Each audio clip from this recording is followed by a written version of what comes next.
চিৰচাৰে bat ধৰিব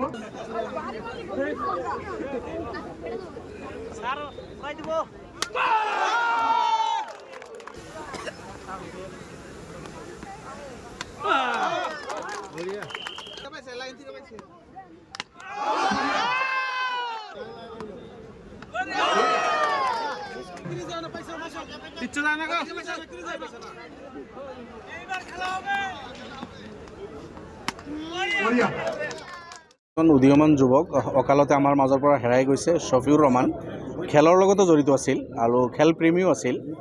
শফিউৰ ৰহমানৰ বন্ধুবৰ্গ মিলি শফিউৰ ৰহমানৰ স্মৃতি সজীৱ ৰখাৰ কাৰণে ক্ৰিকেট খেলৰ আয়োজন কৰিছে যোৱাবেলিও কৰিছিল যোৱা বছৰো মই এই যুৱক বন্ধুসকলক ধন্যবাদ জ্ঞাপন কৰিছোঁ যে শফিউৰ ৰহমানৰ স্মৃতি সজীৱ ৰখাৰ কাৰণে তেখেতসকলে খেলা আয়োজন কৰিছে আৰু খেলিলে আমি সুস্থ থাকিম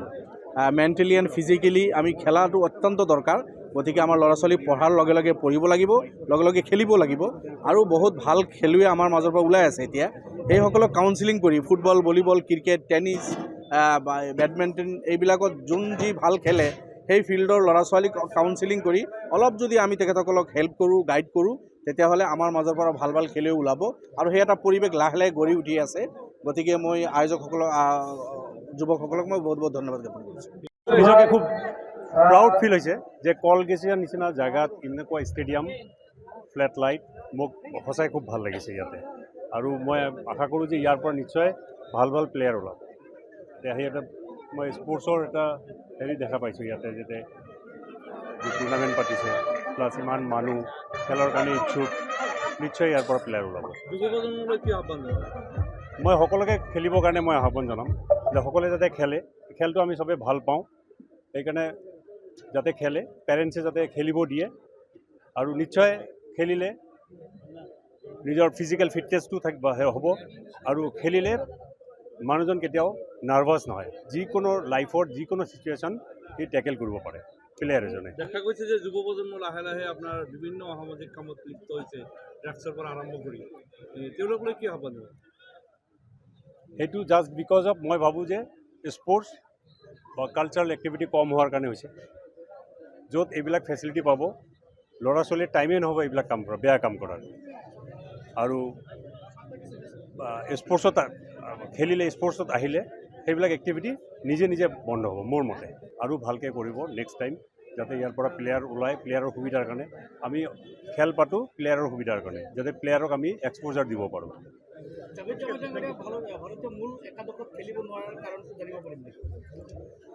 কাৰণটো মানে হয়তো মই সেনেকুৱা মই প্ৰেক্টিছ কৰা নাই মোতকৈ এজনে ভাল প্ৰেক্টিছ কৰিছে সি মেইন 11 খেলিছে আৰু মই ভাবোঁ মই যোনটো ভুল কৰিছোঁ সেইটো নেক্সট যোনে আমাৰ নেক্সট জেনেৰেশ্যন যাতে এইটো ভুল নকৰে হয় নাই নিজৰ ৰুটিন প্ৰেক্টিছ সেইবিলাক যাতে ভালকৈ কৰে কম্পিটিশ্যনটো আমি এতিয়া বুজি পাইছোঁ কেনেকুৱা টাইপৰ প্লেয়াৰ বাহিৰত হয় নাই সিহঁতক আমাৰ কম্পিট কৰাৰ কাৰণে আমাক কি কৰিব লাগিব সেইমতে যাতে প্ৰেক্টিছ কৰে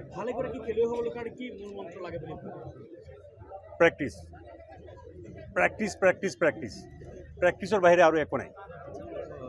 আমাক মোক কোচে এজন কৈছে মই তিনিটা মই তোমাক হেৰি দিছোঁ এই তিনিটা যদি তুমি ফ'ল' কৰা হয় নাই তেনেহ'লে তুমি ভাল প্লেয়াৰ হ'বা সেই তিনিটা ফল প্ৰথম প্ৰেক্টিছ হাৰ্ড প্ৰেক্টিছ আৰু মানে পাগলৰ নিচিনাকৈ প্ৰেক্টিছ আপোনাৰ যিটো আশা আছিল ভাৰতৰ হৈ খেলাৰ কাৰণে ৰিয়ান পৰাগৰ পৰা আৰম্ভ কৰি যিসকল উদীয়মান যুৱক আছে তেওঁলোকলৈ কি আহ্বান জনাব যাতে ইণ্ডিয়াৰ হৈ খেলিব পাৰে অসমৰ চবৰে নিজৰ এইম থাকে ইণ্ডিয়াৰ খেলাৰ কাৰণে চবেই খেলিব বিচাৰে আৰু ৰিয়ান পৰাগে যেনেকৈ প্ৰেক্টিছ কৰিছে ৰিয়ান পৰাগে যেনেকৈ ডিচিপ্লিন লাইফ মেইনটেইন কৰি আছে সেইকাৰণে আজি ৰিয়ান পৰাগ ওপৰত গৈছে গঠন কৰিছে কলগেছাই মই ধন্যবাদ দিবলৈ আহিছোঁ খেলৰ লগতো মই যুক্ত মানুহ সেইকাৰণে মোৰ কাৰণে ব্যতিক্ৰম নহয় মোৰ সচৰাচৰ মই খেলপথাৰত থাকোঁ মই এটা সময়তো আবেলি নুঘুমাইছিলোঁ যেতিয়া বিধায়ক হোৱা নাছিলোঁ মই গৈ পেলাই খেলপথাৰত থাকোঁ আজি ৰাতিপুৱা মই সেই ষ্টেডিয়ামতে আছোঁ ষ্টেডিয়ামৰ পৰা আহি পেলাই এতিয়া আবেলি আহিলোঁ আৰু ইয়াতে ভাল লাগিছে যে এখন সুন্দৰ ক্ৰিকেট খেল তেওঁলোকে অনুষ্ঠিত কৰিছে আৰু জাবানক যে মাতি আনিছে সেইটো মই খুব আনন্দিত হৈছোঁ এনেধৰণে আমি আমাৰ খেলুৱৈসকলক মাতি আনি সন্মান যচা তেওঁলোকক ৰাইজৰ মুখামুখি কৰি দিয়া পৰিচয় কৰি দিয়া কি অৱস্থাত তেওঁ আছে কি ধৰণে খেলিলে এইবিলাক কথা বাৰ্তা কোৱাৰ সুযোগ কৰি দিয়াটো অতি উত্তম কাম আৰু সেই কামটো কৰ্মকৰ্তাসকলে কৰিছে মই খুবেই আনন্দিত হৈছোঁ আপোনাৰ ভাষণত উল্লেখ কৰিছে যে খেলত ৰাজনীতি সোমাইছে খেলত ৰাজনীতি আছে আজি নহয় একদম পূৰ্বৰ পৰাই খেলত ৰাজনীতি আছে খেলৰ ৰাজনীতি আটাইতকৈ বেয়া ৰাজনীতি কোন খেলুৱৈক কেতিয়া লাট মাৰি ক'ত পেলাই দিয়ে যেতিয়া প্লেয়াৰ চিলেকশ্যন কৰাৰ সময়ত অঞ্চল আহে যাৰ ক্ষমতা বেছি আছে সেই অঞ্চলৰ খেলুৱৈ খেলিব অসমৰ দৰে ৰাজ্যৰ খেলুৱৈ খেলাৰ সুযোগ নাপায় অজস্ৰ ৰাজনীতি আছে আমাৰ তিক্ত অভিজ্ঞতা আছে মোৰ নিজৰে মোৰ ল'ৰাই যেতিয়া অল ইণ্ডিয়া এৰেনাত কেম্প কৰি আছিলে মই তেতিয়া গম পাওঁ কেনেধৰণে ৰাজনীতি হয় খেলত ৰাজনীতি বৰ জঘন্য ৰাজনীতি অসমতে ৰাজনীতি অলিম্পিক কমিটি কৰাৰ সময়ত কি কৰিলে শাসক শ্ৰেণীয়ে চবেই জঁপিয়াই পৰি পেলাই কমিটিখন কৰি ল'লে তাতে খেলুৱৈবিলাক চব উপেক্ষিত হৈ গ'ল ৰাজনৈতিক নেতাবিলাক বা তেওঁলোকৰ আশ্ৰিত মানুহবিলাক অলিম্পিক কমিটিত সোমাই গ'ল অলিম্পিক কমিটিত কেইজন খেলুৱৈ আছে খেলুৱৈটো নাই এই ধৰণৰ ৰাজনীতি খেলত বেয়া ৰাজনীতি খুব বেছি আছে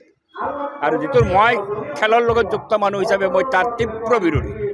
এই খেলৰ ৰাজনীতিত খেলত ৰাজনীতি হ'ব নালাগে আৰু এইধৰণে অঞ্চল ৰাজ্য জাত পাত এইবিলাকক লৈ পেলাই যেতিয়া চিলেকশ্যন হয় বাছনি হয় তেতিয়াহ'লে খেলটোৱে মাৰ খায় হয় আজি সঁচাকৈ খুব ভাল লাগি আছে কলকাতা মিনি ষ্টেডিয়ামত উখল মাখল পৰিৱেশ আমাৰ বন্ধু মৰহুম শফিউৰ ৰহমান হৰিণী দেৱানৈকৰ টেনিছ বল ক্ৰিকেট খেল প্ৰতিযোগিতাৰ ছিজন 2 আমি আয়োজন কৰিছোঁ আৰু যোৱাবাৰ সফল সামৰণি হৈছিল এইবাৰো আপোনালোকে দেখা পাইছে যথেষ্ট জাকজমকভাৱে আমাৰ এই অনুষ্ঠানটো হৈ আছে সকলোৱে ওলাই আহিছে বিশেষকৈ আমি বেছি সুখী অনুভৱ কৰিছোঁ প্ৰাক্তন আন্তঃৰাষ্ট্ৰীয় খেলুৱৈ জাভেদ জামান ডাঙৰীয়া আমাৰ আজিৰ এই অনুষ্ঠানৰ শুভ উদ্বোধক হিচাপে উপস্থিত হৈছে সন্মানীয় বিধায়কসকল আছে অন্যান্য অতিথিসকল আহিছে গতিকে সকলোকে আমি আন্তৰিক ধন্যবাদ আৰু কৃতজ্ঞতা জ্ঞাপন কৰিছোঁ শুভেচ্ছা জ্ঞাপন কৰিছোঁ আৰু মৰহুম শফিউৰ ৰহমানৰ আত্মাৰ সদ্গতি কামনা কৰিছোঁ অহা দিনত যাতে তেখেতৰ নামত এই খেলটো আৰু ভালদৰে আমি আয়োজন কৰিব পাৰোঁ তাৰে বাবে সকলোৰে সহায়তা কামনা কৰিছোঁ আপোনালোক সাংবাদিক বন্ধুসকলেও আন্তৰিকভাৱে এই খেলখনত যি ধৰণে সহায়তা কৰিছে আমি আপোনালোকৰ ওচৰত ঋণী তাৰ বাবে আপোনালোকক কৃতজ্ঞতা জ্ঞাপন কৰিছোঁ আৰু এই অনুষ্ঠানটো কৰাৰ ক্ষেত্ৰত আয়োজক সমিতিৰ যিসকল সন্মানীয় বিষয়ববীয়া স্থানীয় মুৰব্বী আৰু ৰাইজে যিধৰণে আমাক সহায়তা আৰু উৎসাহ দিলে তাৰ বাবে সকলোৰে ওচৰত আমি ধন্যবাদ আৰু কৃতজ্ঞতা জ্ঞাপন কৰিছোঁ যিকোনো খবৰৰ বাবে যোগাযোগ কৰক 7099017330